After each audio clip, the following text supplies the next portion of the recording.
Smoked apricot bourbon ribs. It's really going to be hot tonight. Come on and join us, Moonshine Place Kitchen.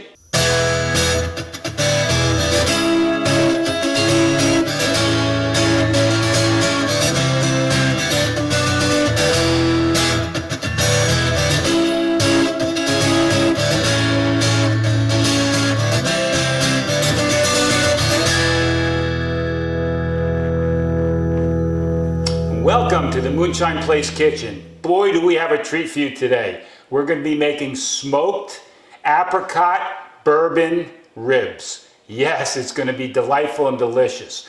We're going to make our own marinade. It's very simple, just a few ingredients. Let's get into it. Let's get going. You want to start with a non-stick pan.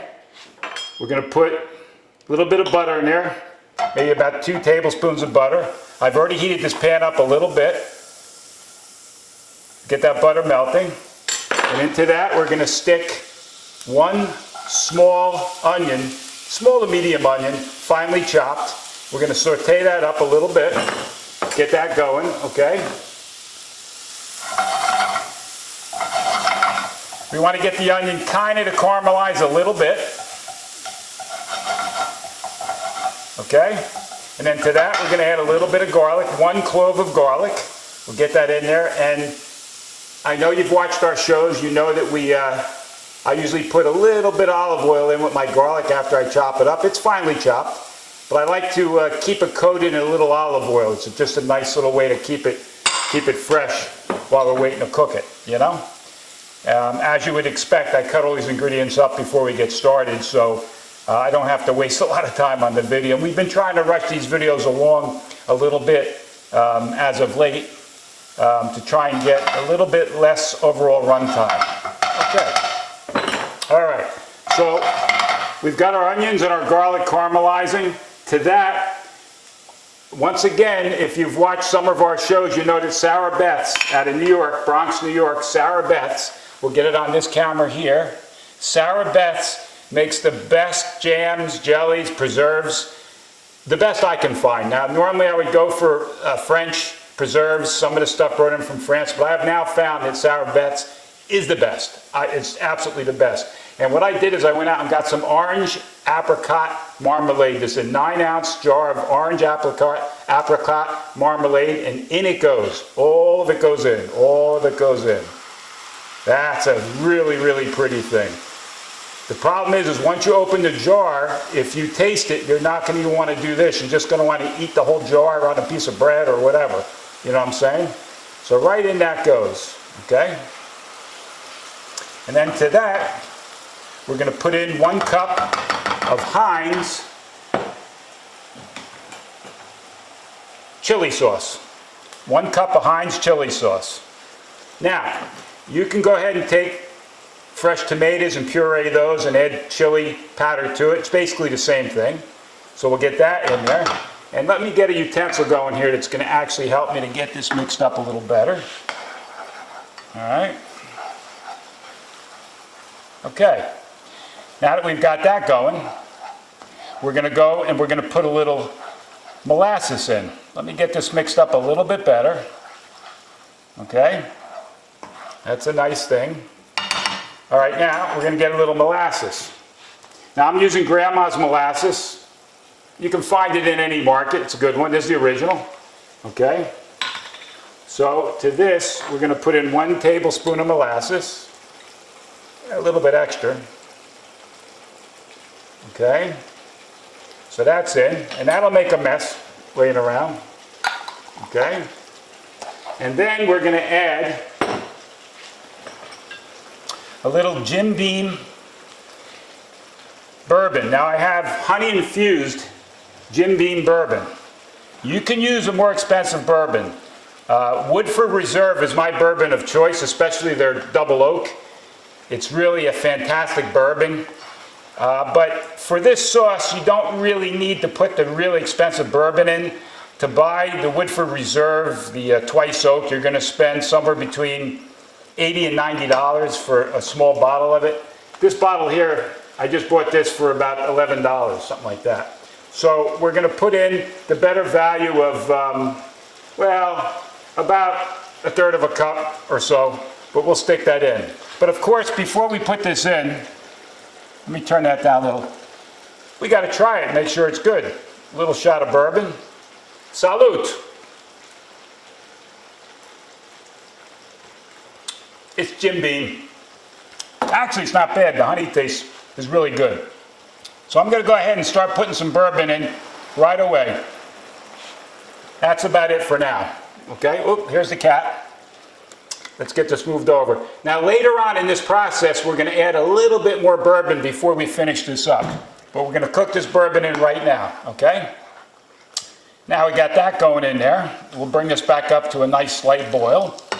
And then to that, we're going to add 2 tablespoons of apple cider vinegar. Just 2 tablespoons of that. Give a little zing for that. Okay. Then 1 tablespoon of Worcestershire sauce, Liam Perryman's. That's what I like to use. I don't need to measure it. I know about how much it is. Okay. Then 1 tablespoon of brown mustard. I like Gulden's. So we'll stick some of that Gulden's in there. You can use some more of these exotic mustards. I'll put a little bit more in. You can use these exotic mustards if you want. It doesn't matter. Okay. Now, I have these really slick little hot peppers. These are zingers. I don't know what the level is. They go by levels or whatever. I don't know what the burn level is or however you mention it. But these suckers are hot. I get these at a local Spanish market. And I do like to use these. I've taken 2 of these little guys, seeds and all. I've chopped them up very fine, and in they're going to go. They're going to give this sauce some kind of zing. Okay, it's going to be sweet, sour, and hot all at the same time. Okay, so in they go. It's not going to be too bad because there's a lot of sauce here, but you're going to taste a little bit of that zing once we get that cooked in there. Okay, so the jalapeno goes in. Make sure I got all of that. Okay, I'm making a great mess. Let's get this mixed up, get this mustard mixed up, get all this mixed up. Now what I do like is on the Sarah Betts, this is an orange apricot marmalade, okay? What I do like is that there are pieces of apricot in this already.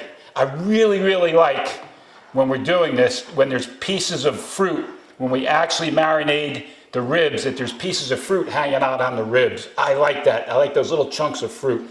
That looks fantastic, and oh, the smell is off the charts. It's off the charts. But even though that this thing looks sweeter than anything, we're going to do a little number with some zest here, okay? So we're going to take an orange, and in some orange zest is going to go. We got to get some more zest in there.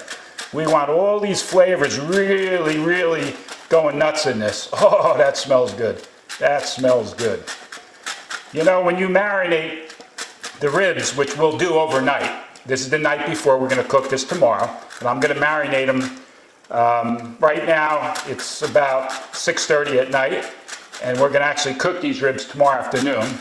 So it won't be 24 hours, but the better part of 18, 20 hours, they'll sit and they'll marinate.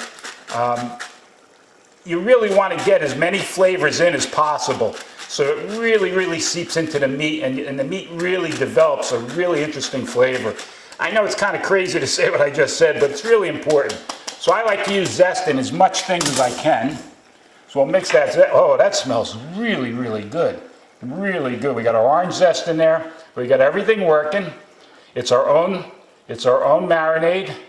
You can do this at home. You don't need to buy the jarred marinade with all the preservatives and everything else in it. There's no preservatives here aside from what might be in the mustard, or there's no preservatives in Sarah Betts stuff, but you know what might be in the mustard or the Heinz product. Okay, let's grab a little salt and pepper. Put a little cracked sea salt in there. A little ground pepper. Boy, am I making a mess today. I got some kind of mess going on the counter, but that's me. I'm a mess. Not necessarily, but I'm a mess sometimes when I cook. Always a lot of cleaning up. Okay.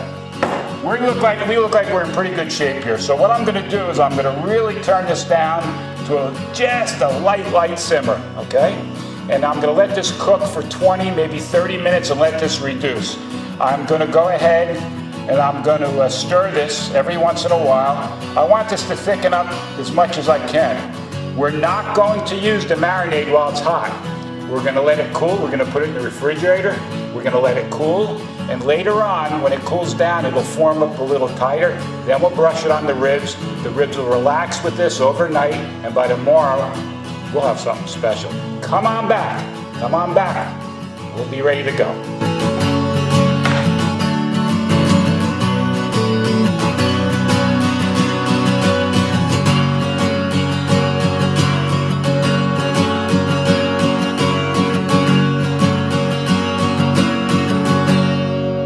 Welcome back, welcome back. Okay, we've had our marinade sitting in an ice bath. I put it in the refrigerator. It's been in there for a little bit, and it's cooled down very nicely, as you see from the overhead shot. It's thickened up very, very nice. I reduced it down. I cooked it maybe 20 minutes on a kind of a low heat. It reduced down beautifully, and as it cooled, it got thick. At this point, we're going to take a little bit more of this Jim Beam Honey bourbon, and we're going to put a little bit more of that flavor in there. Just drop a little bit more in there. Okay, and we'll get that out of the way. Let me just mix this in a little bit. And then we're going to start to actually marinate the ribs, the pork ribs. Okay? Now these ribs I bought from a local market that actually has a butcher shop, and they butcher everything themselves. Did not come from a supermarket. So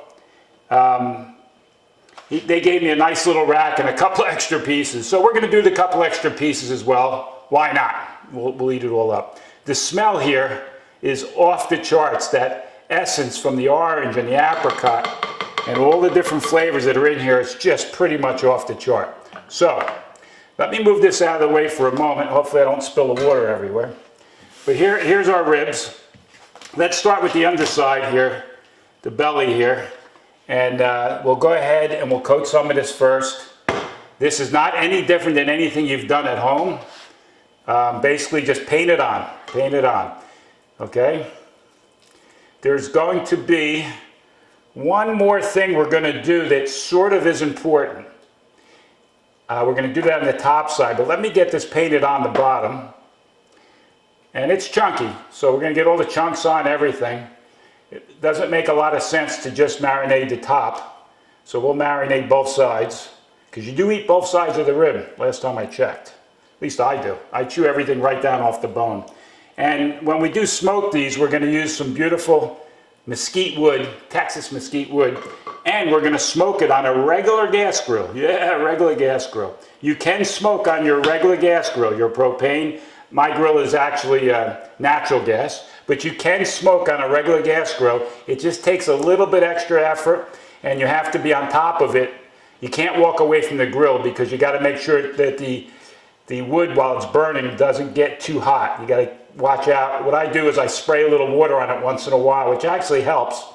It gets a little steam in the air and helps give more flavor. But it's a little bit of a process, and we'll go over that tomorrow. But I really don't mind, because normally when I'm smoking my ribs, or I smoke chicken, I do rotisserie chicken, or we do what else do I do? I do fish. Yes, we smoke fish. Different marinades, but we smoke fish. Whenever I'm smoking any of these meats or fish or whatever, I stand by the grill and put some music on. I may take a sip or two of the good bourbon.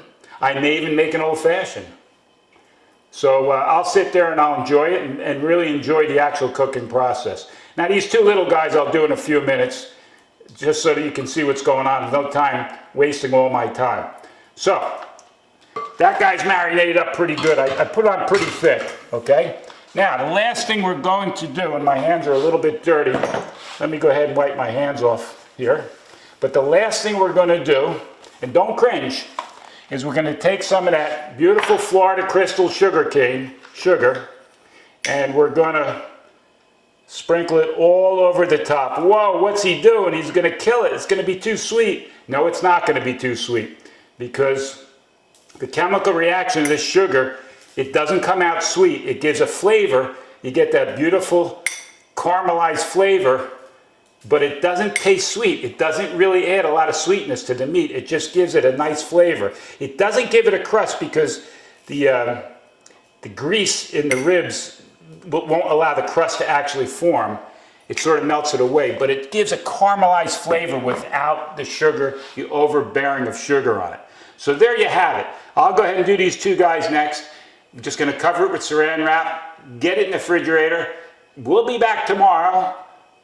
It'll be tomorrow for me. For you guys, it'll be a matter of just flipping it around. But we'll be back tomorrow. We'll get this sucker on here. We'll smoke this on the grill. And I guarantee it, it's going to be good. Brazil For You offers a unique experience fusing Brazilian and American cultures. Their bakery sets the standard for rolls, flavored breads, meat, and chicken pie, while the assorted desserts please the sweetest of palates. Tender warm finger foods are always plentiful and ready to serve. Their restaurant serves mouth-watering dishes and offers reasonable catering rates. Specialty products fill their shelves, offering a divergence from the norm, along with fresh meats worthy of the finest churrascaria. Family-owned and operated, Brazil For You is here to expand your menu with their Brazilian charm and a strong sense of American patriotism. Welcome back, welcome back. We are now at the grill. We talked about smoking these ribs, and it's very simple to do on a gas or propane grill. All you've got to do is go to Walmart or any of the stores that sell this mesquite wood, inexpensively of course. You got to grab some of that wood and you got to get it on the grill. Now I usually put it off to one side and I get it on there and I turn at least 2 burners up right away as I get some smoke in my eyes.